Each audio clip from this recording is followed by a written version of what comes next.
Okay, good morning बच्चों, जो भी। और लास्ट अभी तक हम लोग जो है so sum of n terms of an AP देख चुके हैं, ठीक है। और कल होमवर्क दिए थे, 7 क्वेश्चन दिए थे, ठीक है। जो तुम लोग बनाए, जो नहीं बनाए, वो सब अभी मुझे बताओ।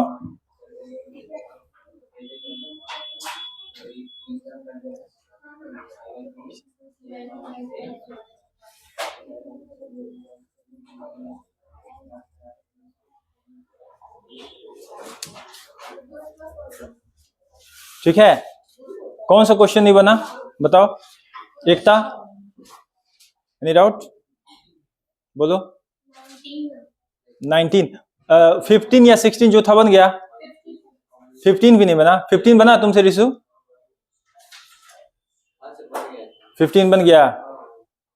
15 में तुम्हें क्या डाउट आया? लास्ट टर्म, लास्ट टर्म और नंबर ऑफ टर्म्स निकालना है।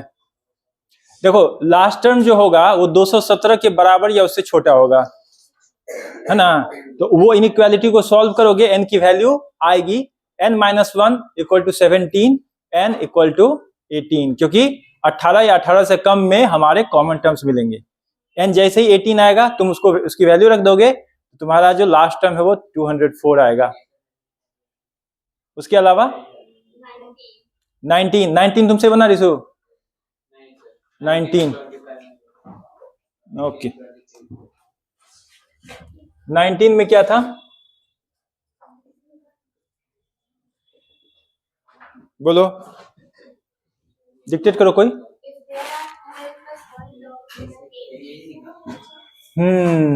देखो, एक एपी है जिसमें हमारे पास 2n+1 टर्म्स हैं, तो हमारा एपी कैसा होगा? हमारा एपी होगा A1, A2, A3, उसके बाद A2n, A2n+1, इस तरह का एपी होगा, है ना। और उसमें क्या कह रहा है? सम ऑफ ऑड टर्म्स। ये हुआ ऑड टर्म, सॉरी ये हुआ ऑड टर्म, ये होगा ऑड टर्म, ये होगा ऑड टर्म, ये होगा इवन टर्म, ये होगा इवन टर्म, ये होगा इवन टर्म, ठीक है। तो सम ऑफ ऑड टर्म ये क्या होगा? A1 plus A3 plus A5 plus A2n plus 1, ठीक है। और सम ऑफ इवन जो होगा वो A2 plus A4 plus A6 plus A2n, ठीक है। तो sum of odd term and sum of even term, इसका रेशियो कह रहा है ना, इसका रेशियो क्या है?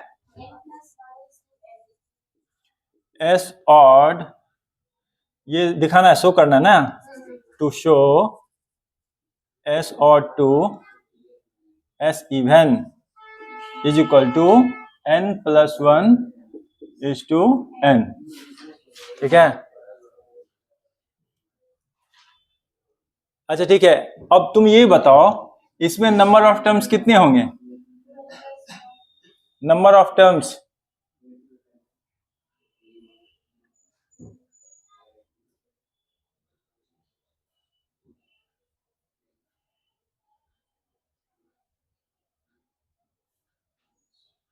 बोलो।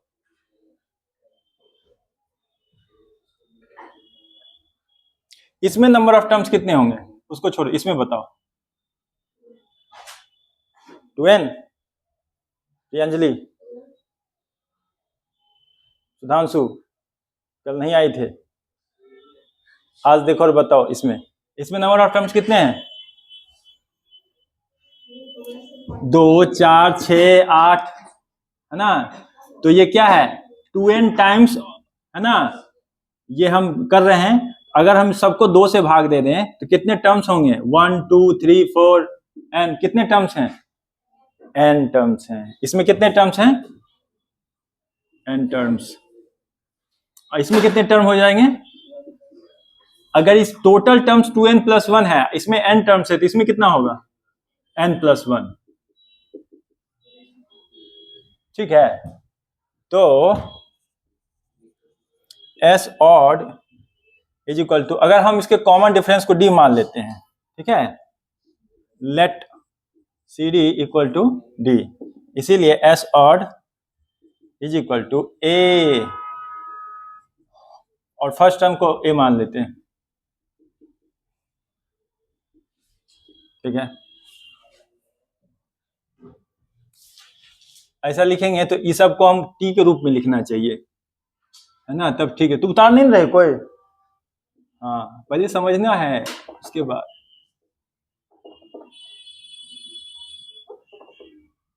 ओके।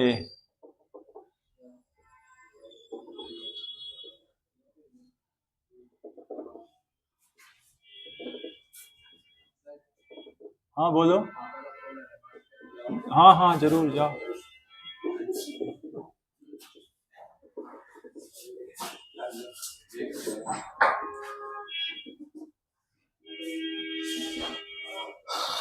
ठीक, अब थोड़ा समझ में आ रहा है। मैं टी करके लिखा हूं टर्म्स को दिखाने के लिए।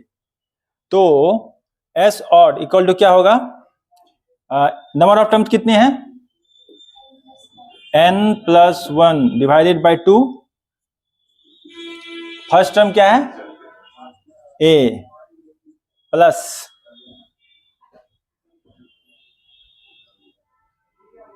Number of terms n। नहीं, एक काम करें, पहला टर्म और लास्ट टर्म को जोड़ते हैं, ऐसा होगा ना? t1 plus t, last term कौन सा है? 2n+1,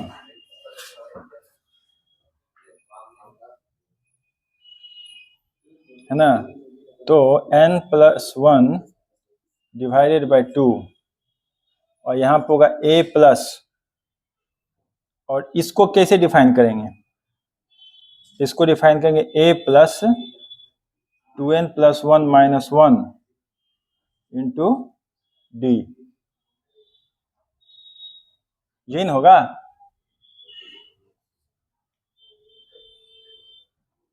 जैसे ये गया तो ये होगा n+1 डिवाइडेड बाय 2, और ये हो जाएगा 2a प्लस 2n d। तो ये होगा n+1 डिवाइडेड बाय 2, इसमें से 2 कॉमन ले लेंगे, ये हो जाएगा a प्लस एन डी। ये होगा n+1 into a plus N D. ये निकला S odd. S even equal to क्या होगा? इसमें कितने टर्म है? इसमें n टर्म है, उसका लास्ट टर्म 2n है, तो इसमें हम ऐसे लिख सकते हैं n डिवाइडेड बाय 2 और t2 प्लस t2n, ऐसे लिखेंगे, क्योंकि इसका पहला टर्म सेकेंड से है ना? इवन टर्म सेकेंड से स्टार्ट होगा, और जो लास्ट टर्म है वो t2n है।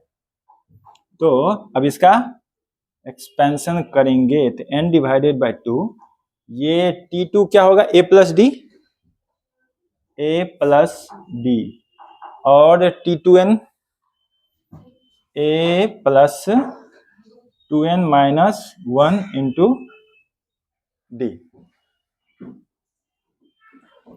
तो फर्दर सॉल्व करेंगे तो ये क्या होगा? n divided by 2 a plus D, ये क्या है? ये d है, तो 2a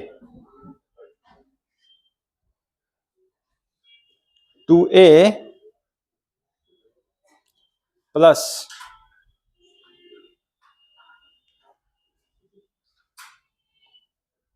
2a plus D plus 2nd minus D, तो ये d चला जाएगा और 2 कॉमन लेंगे तो n by 2 into 2a plus N D equal to n into a plus N D.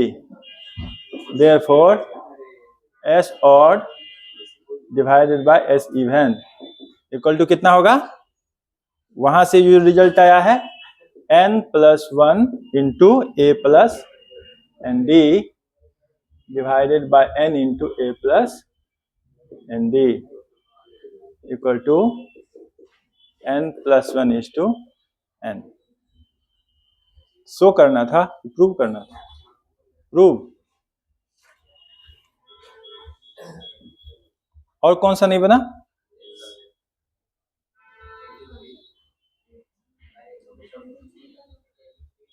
Twenty three में क्या दिक्कत है?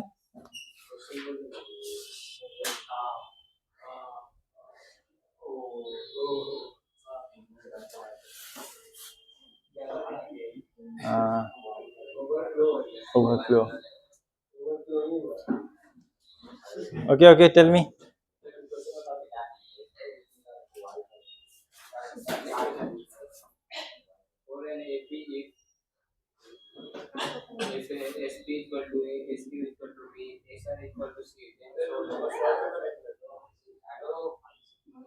S P equal to A, S Q equal to B और S R equal to C.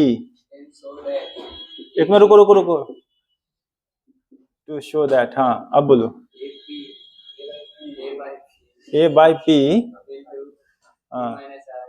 A minus R Q minus R R minus P C by R P minus Q equals to 0।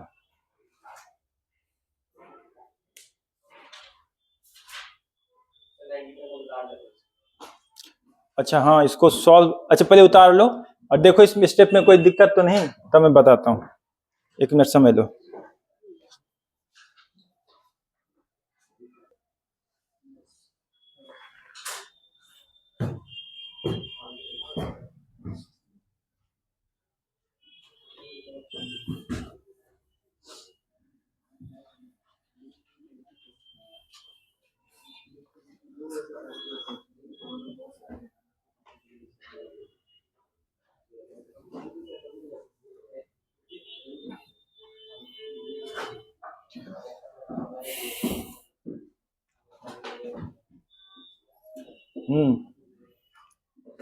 एक एक term को expand करते हैं, ठीक है।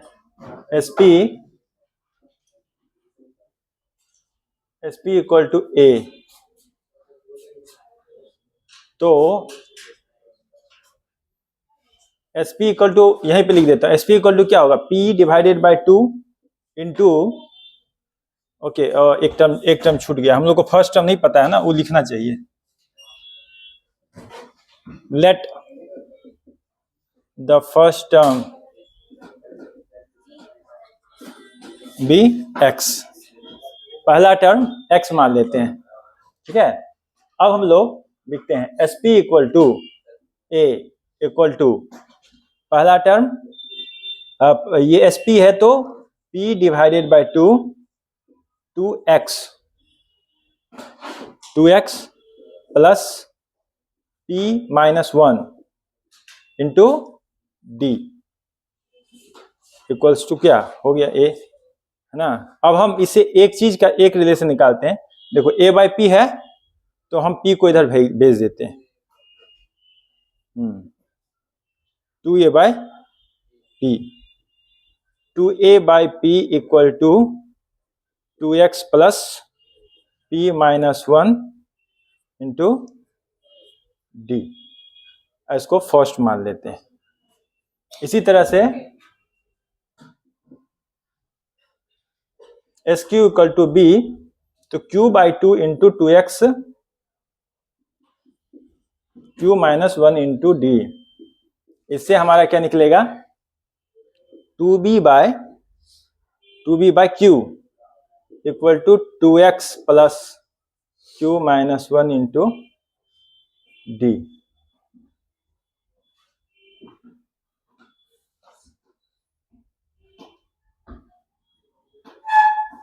Okay, फिर तीसरा क्या है, S Q S R equal to C equal to R divided by 2 into 2x plus R minus 1 into D, या 2c by R equal to 2x plus R minus 1 into D. ठीक है, अब देखो यहां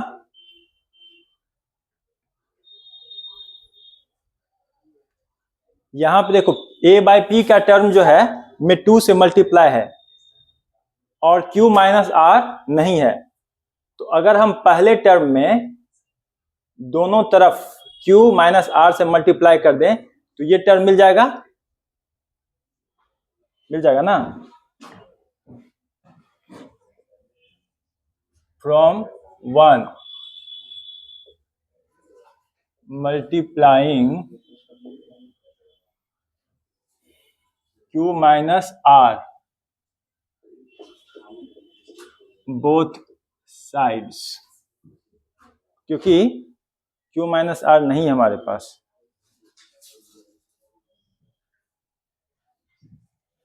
तो 2a by P q minus R equal to q minus R into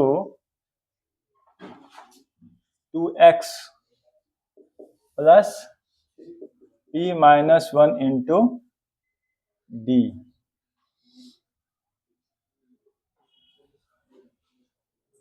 इसी तरह से हमको सेकेंड टर्म, ये टर्म जो है कुछ मिल गया थोड़ा सा, खाली 2 मल्टीप्लाई में है।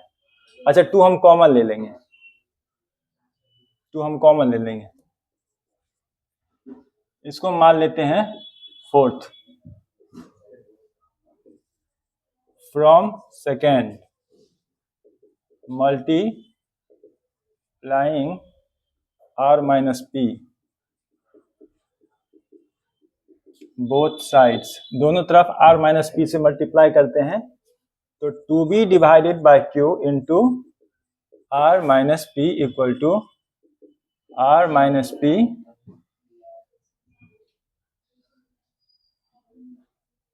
2x plus q minus 1 into D. इसको फिफ्थ मान लेते हैं। फ्रॉम 3 मल्टीप्लाइंग, उसमें है p minus Q both sides, तो 2c by R into p minus Q equal to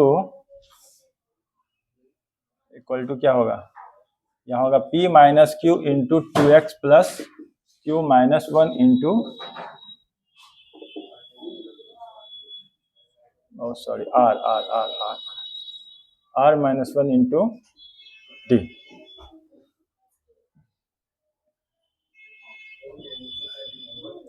अब उसके बाद LHS,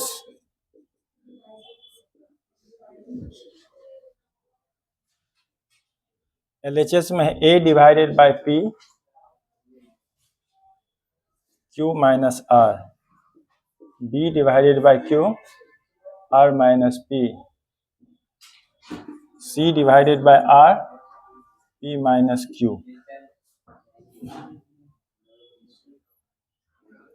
देखो यहां जो 2 है, यहां 2 नहीं है, तो इस 2 को हम राइट साइड भेज देते हैं। तो ये हो जाएगा q minus R divided by 2 into 2x plus p minus 1 into D, plus यहां भी r minus p divided by 2 into 2x plus q minus 1 into D, और यहाँ पे है p minus Q divided by 2 into 2x plus r minus 1 into D. Okay, अब जो common term है common term क्या है? इन तीनों में कॉमन टर्म है x। x कॉमन है ना, ये x यहाँ भी है, x यहाँ भी है और x यहाँ भी है। और चूंकि 1/2 से मल्टीप्लाई कर देंगे तो 2x में से 2 चला जाएगा, तो इसलिए हम x को कॉमन लिख के इस प्रकार से लिखते हैं। तो ये हो जाएगा q minus R plus r minus p plus p minus q।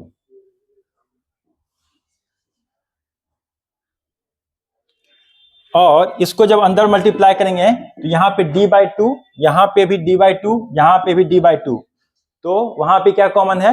d/2। तो d/2 को हम यहाँ पे लिख रहे हैं d/2।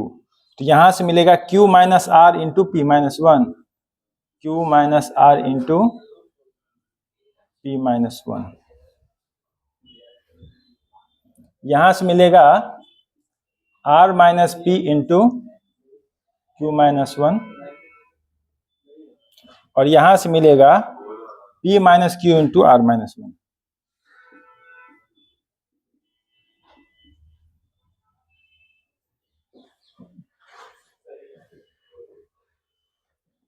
यहां पे ये चला गया इससे, ये चला गया इससे, और ये चला गया इससे, तो ये तो हो गया 0।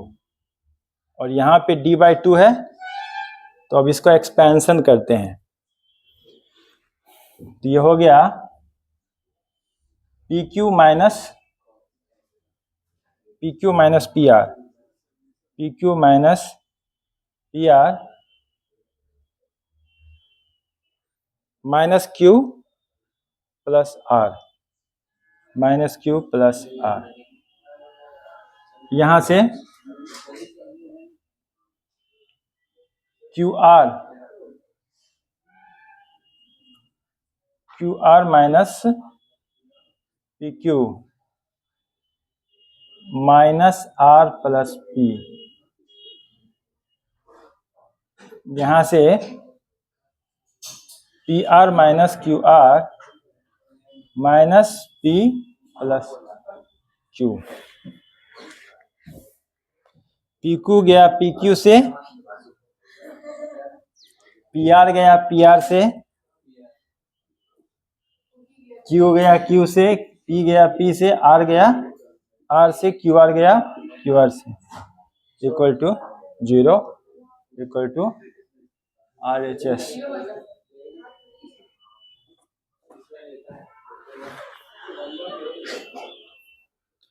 थोड़ा ट्रिकी था ये।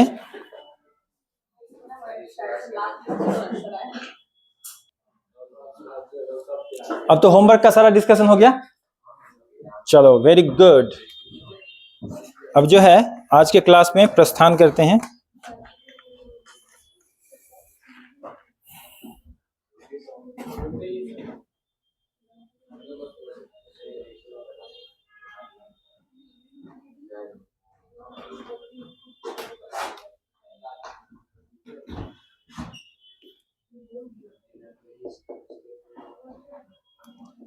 If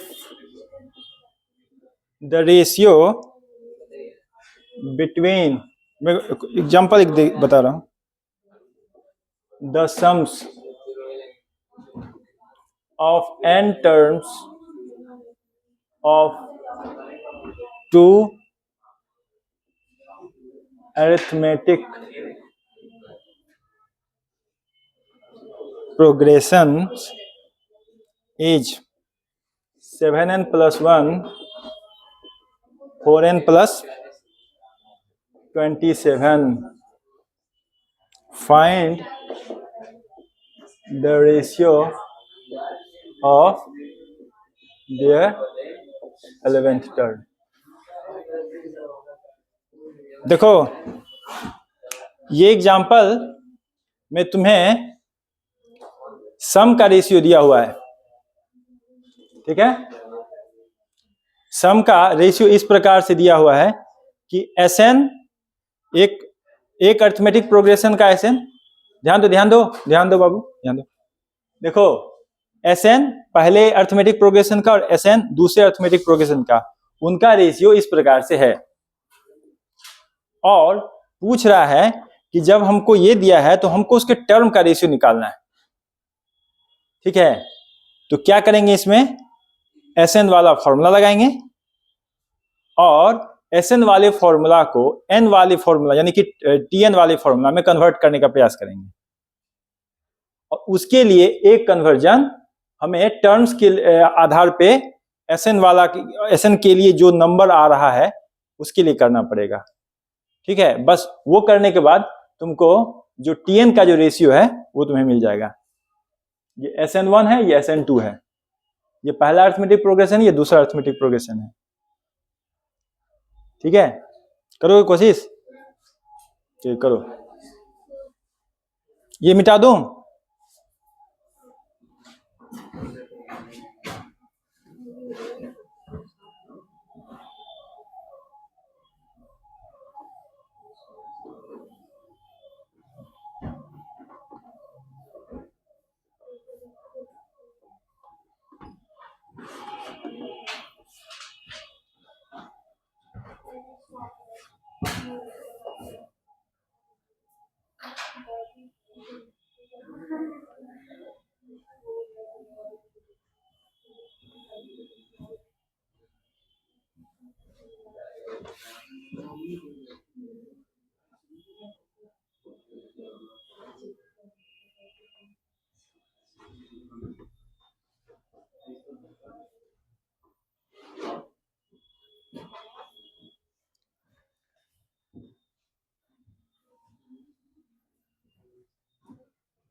बोलो।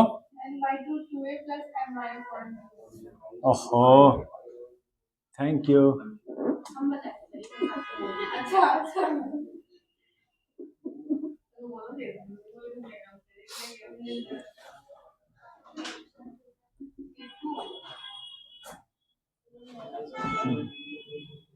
ओके,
इसको सॉल्व करो तो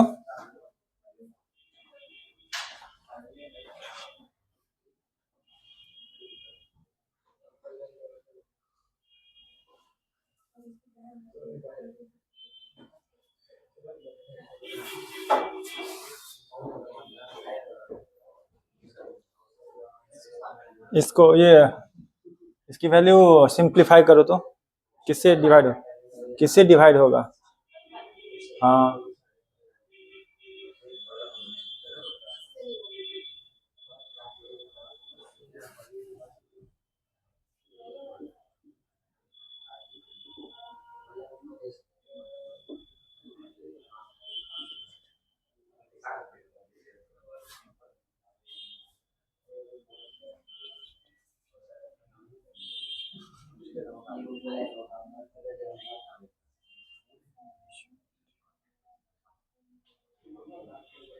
सैंतीस से लगेगा। 37 से दोनों डिविजिबल है।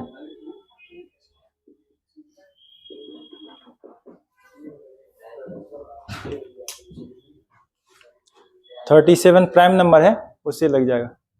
देखो इसमें जो है क्वेश्चन देखो, बाद में लिख लेना, पहले समझ लो। देखो क्या है कि इसमें दो अरिथमेटिक प्रोग्रेशन है, ठीक है। नंबर ऑफ टर्म्स दोनों का सेम है, n टर्म्स पहला एपी का और n टर्म्स दूसरा एपी का, ठीक है। बाकी डिफरेंस तो हो सकता है किस चीज में, उसका जो फर्स्ट टर्म है उसका जो कॉमन रेशियो है वो अलग अलग हो सकता है, पर नंबर ऑफ टर्म्स दोनों का सेम है, ठीक है।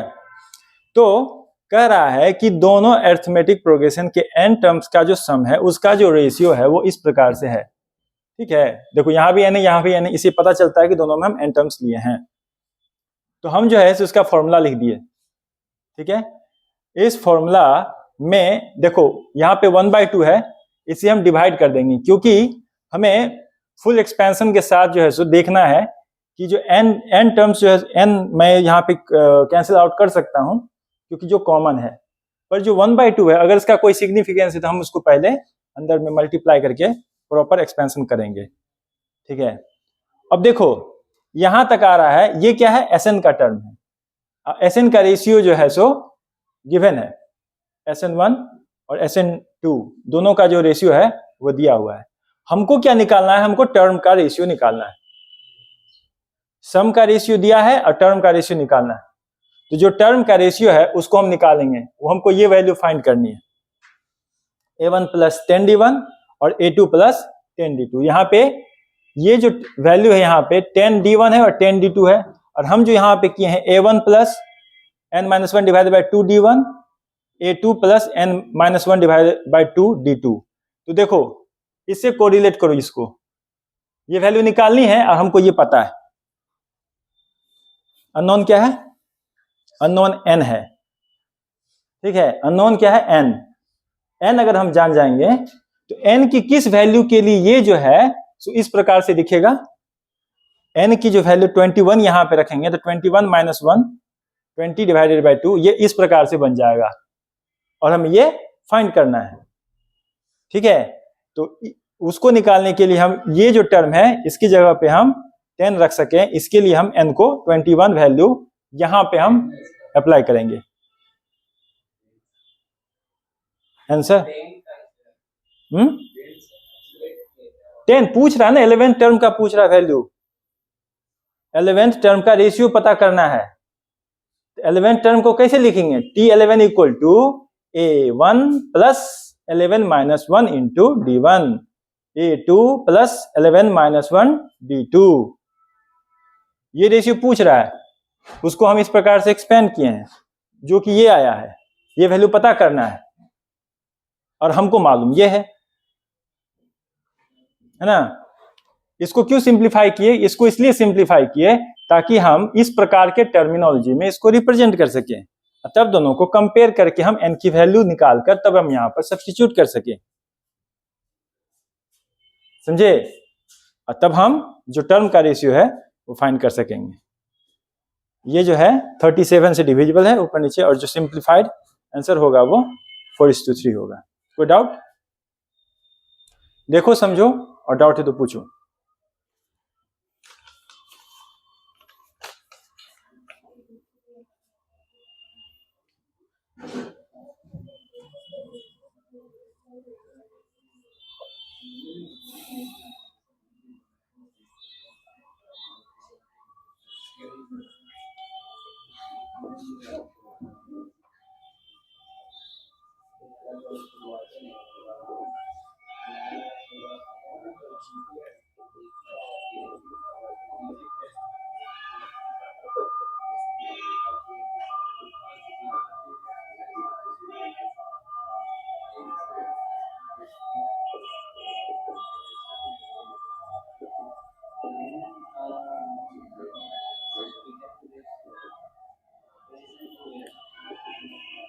अगर डाउट नहीं है तो नोट करो जल्दी से, और डाउट है तो पूछो।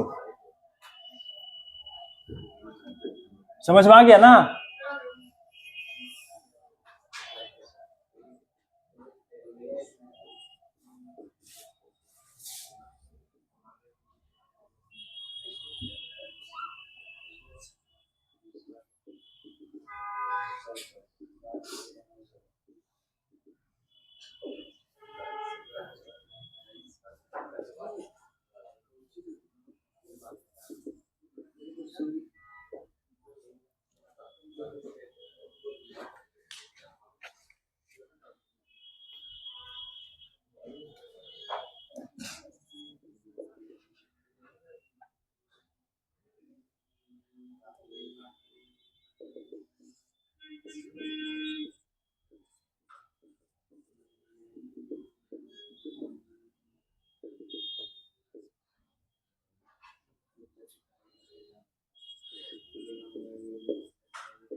मैं हिंट देके छोड़ रहा हूँ, ये लोग ट्राई करो, इसको तुम ट्राई करो।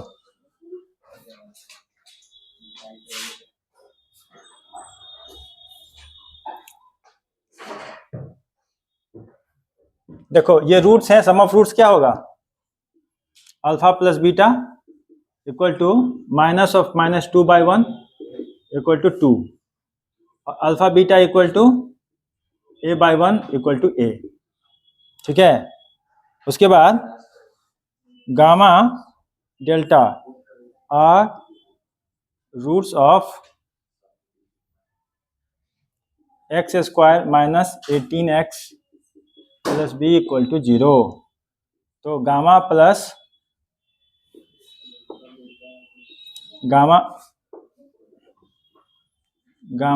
Delta equal to minus of -18/1 equal to 18,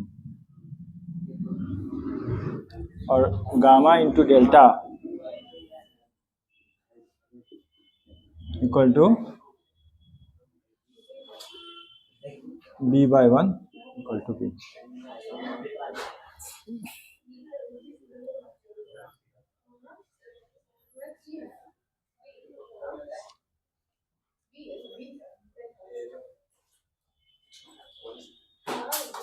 अब देखो यहाँ पे बीटा की वैल्यू क्या रखेंगे, 1 2 3 4 5, इसको मान लो 5, इसको 6, इसको 7। ठीक है, अब 1 and 4 from 1 and 4 alpha plus d is equal to 2। ठीक है, उसके बाद इसको और इसको यूज करेंगे, फ्रॉम 2 3 एंड इसे हमारा निकला 2 alpha plus d equal to 2। यह हमारा इक्वेशन हो गया, मान लो 8।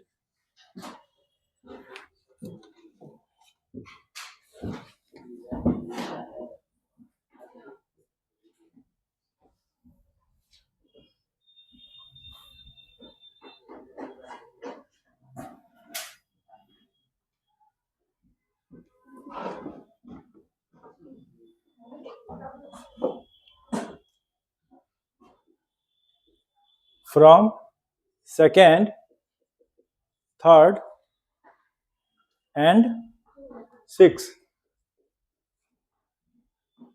Alpha plus 2d plus alpha plus 3d equal to 18। इसे निकला 2 alpha plus 5d equal to 18, इसको 9 मान लेंगे। ठीक है, अब 8 और 9 से, from 8 and 9 5d minus d equal to 18 minus 2, d equal to 16/4 equal to 4। इसके बाद हमें d आ गया है, तो हम इसकी वैल्यू कहाँ रख देंगे, इसमें। ठीक है, putting d in 2 alpha equal to 2 minus d, alpha equal to -2 divided by -1। Therefore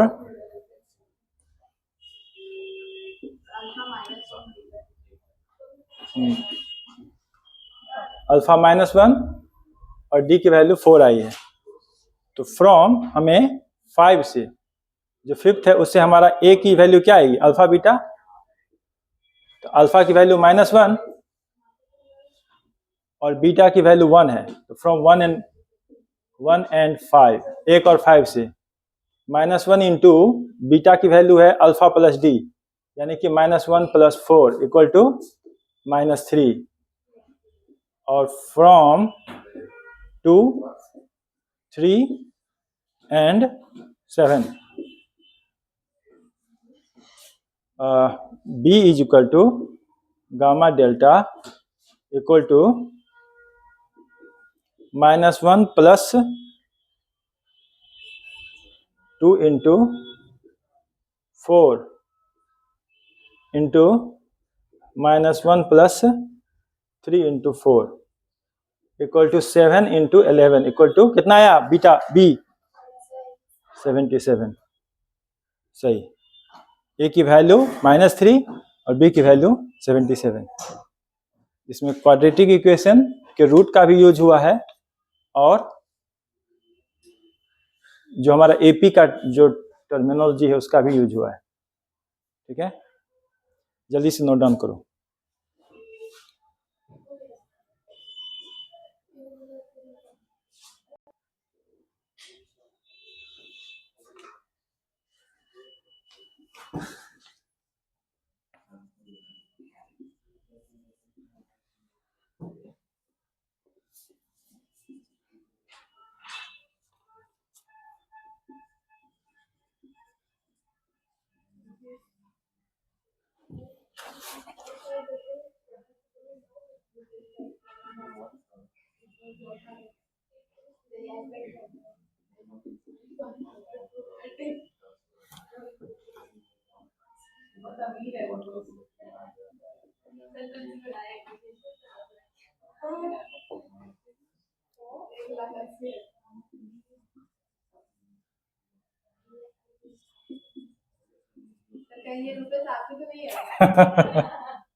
मैं कैलकुलेट कर रहा था अपने लिए। मैं सोचा इसको डिस्कस करते हैं क्लास में।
चलो, जो उतार चुके हो वो इसको ट्राई करो।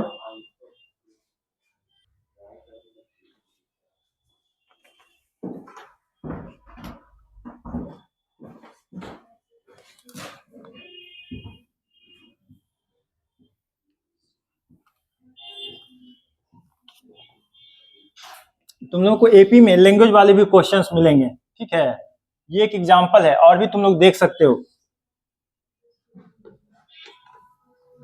जब लैंग्वेज वाले प्रॉब्लम मिलेंगे तो तुमको उनके टर्म्स समझने होंगे। कौन सा है सो फर्स्ट टर्म है, कौन सा है सो कॉमन डिफरेंस है ना, कौन सा एन है, ये सब चीज तुमको ध्यान देना होगा।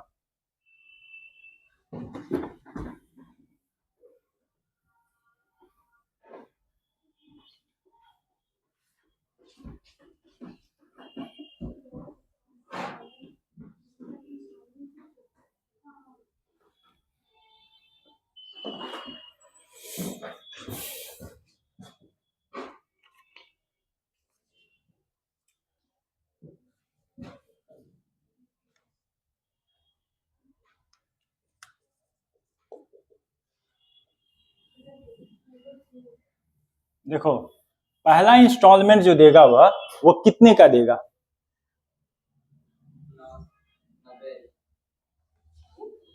नहीं नहीं, 90,000 तो दे चुका है ना। जब इंस्टॉलमेंट ईएमआई स्टार्ट करेगा देना तो वो कितने से स्टार्ट करेगा? देखो पेड अमाउंट कितना है, first paid amount equal to ये है 90,000, ये इतना वो दे चुका है, ठीक है। तो अनपेड अमाउंट कितना हुआ? अनपेड अमाउंट हो जाएगा 90,000, 1,80,000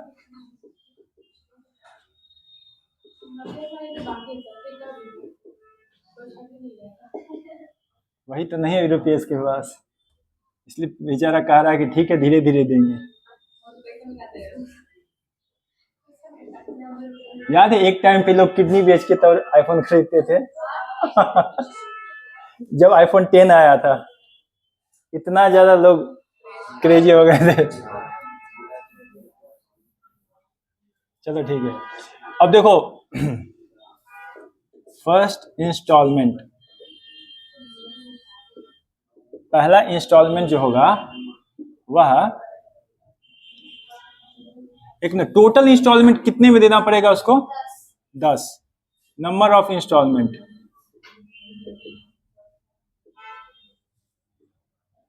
number of installment equal to 90,000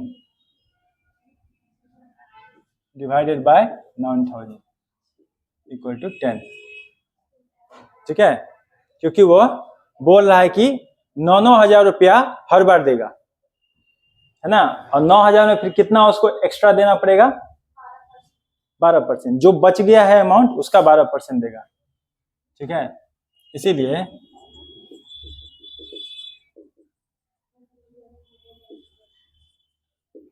first instalment जो देगा वह 9,000 तो देगा ही, और कितना देगा? 12%, कितने का? नहीं, 9,000 दे रहा है ना, नहीं पहला में 90,000 का देगा क्योंकि 90,000 पूरा का पूरा बचा है, ठीक है। तो पहली बार जो देगा वह 12/100 into unpaid amount, this is paid amount 81,000 होगा, तो ये हो जाएगा 90,000 माइनस 9,000, ठीक है। तो ये हुआ 9,000 प्लस कितना हो जाएगा, और 81 इंटू 12, 81 इंटू 12,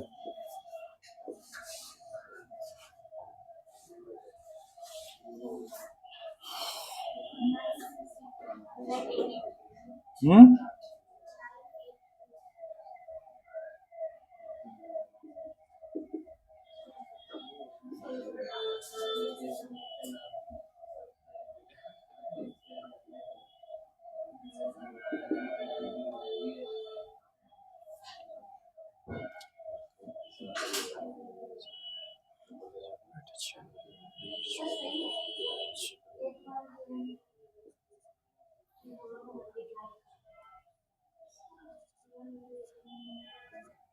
कितना हुआ?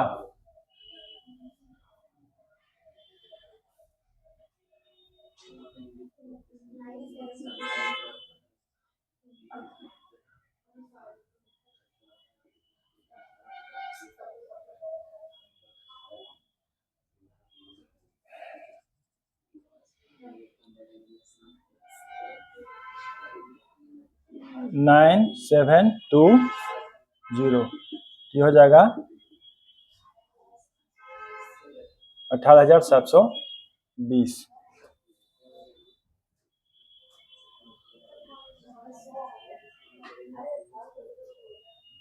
सेकेंड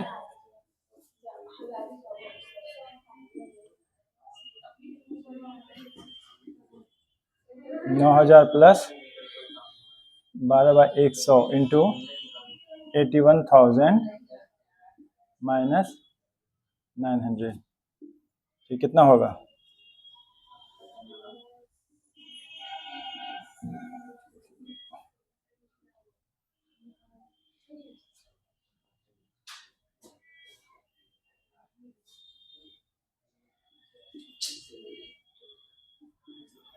ये कितना होगा?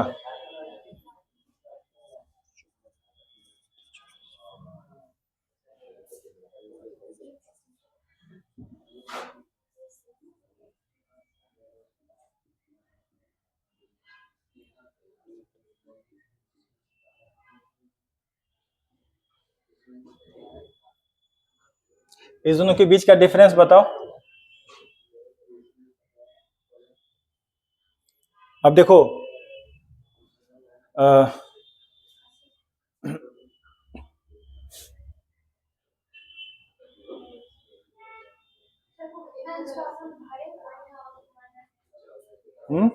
ये देखो, ये फर्स्ट टर्म है।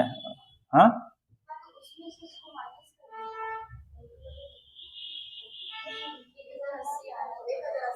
1080 आ रहा है ना, 1080 घट रहा है हर बार।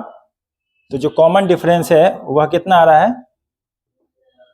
D equal to -1080। फर्स्ट पहला टर्म की पहली बार कितना दे रहा है? पहली बार इतना दे रहा है, ठीक है। जो कॉमन डिफरेंस है वह आ रहा है -1080 का। और कितनी बार में देगा? 10 इंस्टॉलमेंट में दे रहा है। फर्स्ट टर्म कितना है? First installment is equal to 18,720। अब इससे हम निकालते हैं द टोटल अमाउंट, है ना, पेड, टोटल अमाउंट पेड। तो पहले तो 90,000 शुरू में दिया, ठीक है, प्लस पहला इंस्टॉलमेंट कितना दिया? 18,720। इसको हम SN लगा लेते हैं, SN10, है ना, S10 लिख देते हैं इसको। इतना plus S10 equal to 90,000 plus, अब इसका फॉर्मूला लगाते हैं। तो 10 डिवाइडेड बाय 2, 18,720, इसको 2 से मल्टीप्लाई करेंगे, है ना, प्लस 10 माइनस 1 गुने -1080। इसको कैलकुलेट करके आंसर निकालो। तो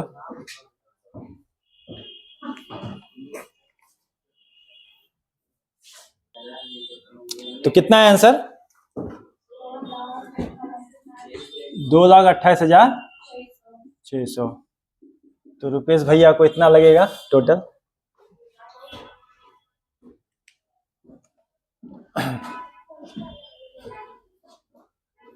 चलो ठीक।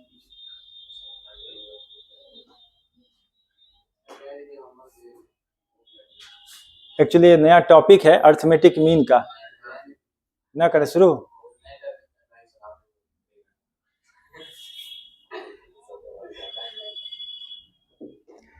अच्छा ठीक है, मैं एक होमवर्क देता हूं,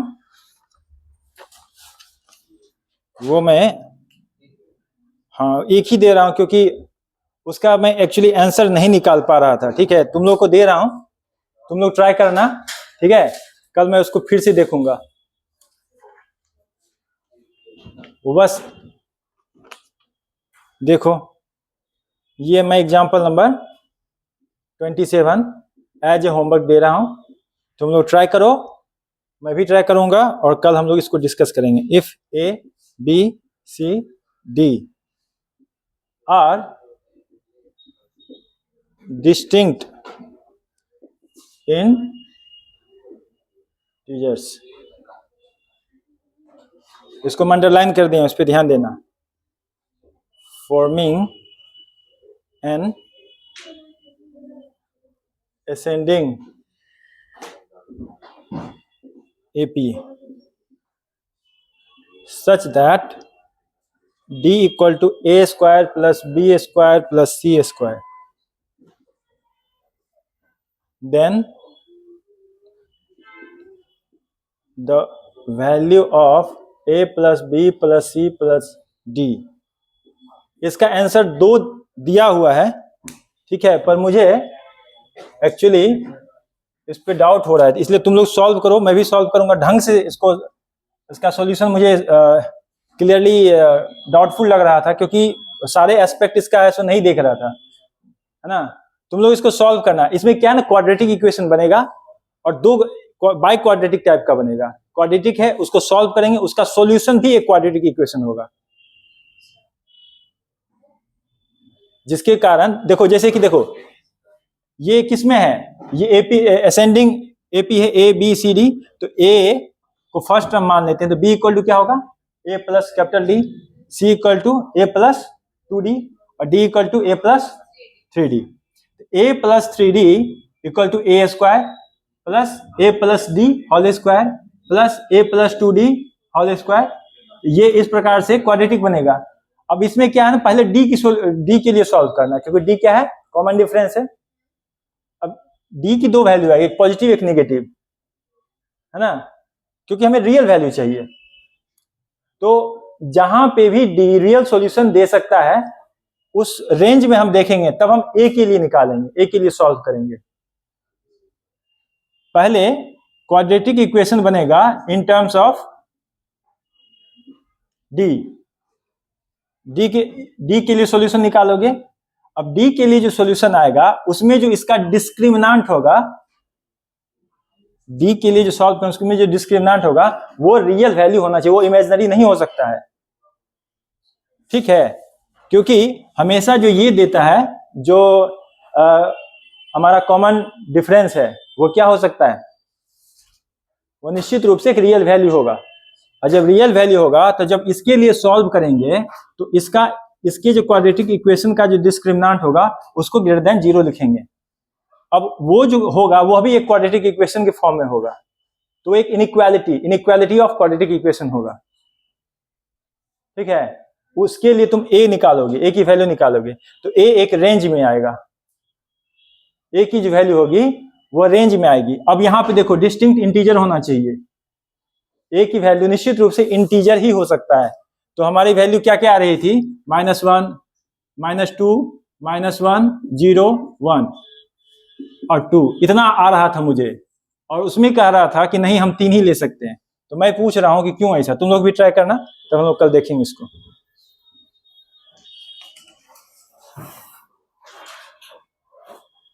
ओके, थैंक यू।